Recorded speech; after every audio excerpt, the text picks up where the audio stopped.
গালাটি কাবাব হবে। ঠিক আছে, এবার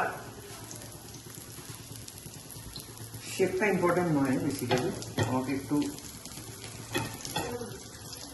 গ্যাসটা বাড়িয়ে এই ব্যাস।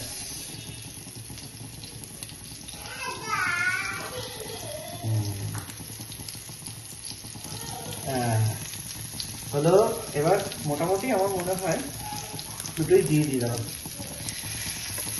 দিয়ে দিই। এবার এটাকে আসিয়ে পরে একটা ধোয়া যায়, দাঁড়াও এটা পোস্ট করবো, দাঁড়াও।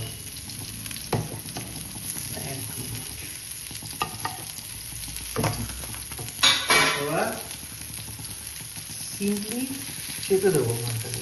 আচ্ছা, পেঁপে দিয়ে চেপে দেওয়া বলে, পেঁপে দিয়ে চেপে দেবো একদম।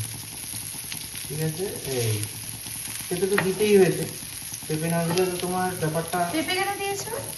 পেঁপে না দিলে তো বলবে না, মানে ব্যাপারটা নরম হবে না। পেঁপেটা খুব তাড়াতাড়ি মানে সফট করে, পেঁপের খোসা সময়। ওকে, শুধু পেঁপে না, পেঁপের খোসা সময়। আমি হাতটা ধুয়ে একদিন ওই মালটা পুড়ে যাচ্ছে, এটা তুলতে হবে, এটা ওকে, হয়ে গেল।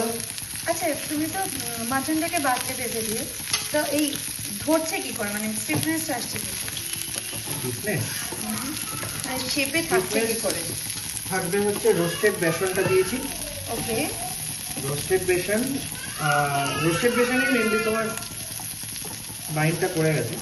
অনেকে বলে ডিম দিতে, ডিম দিলেও হয়, বাট ডিমটা না দিলেও চলে। মানে আমি ডিম দিইনি আর কি, কারণ আমি টুন্ডে কাবাবিতে দেখলাম ওদের যে রেসিপিটা।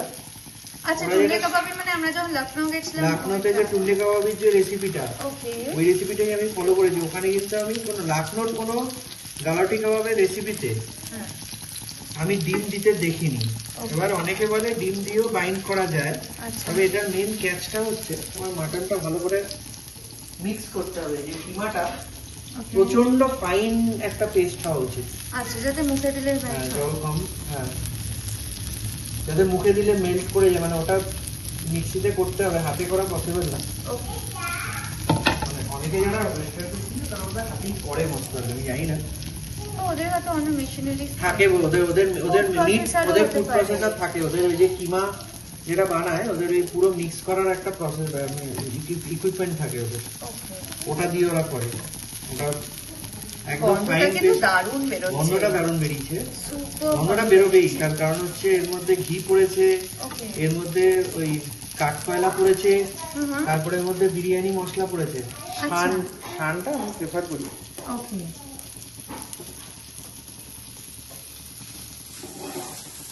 মোটামুটি হয়ে গেল,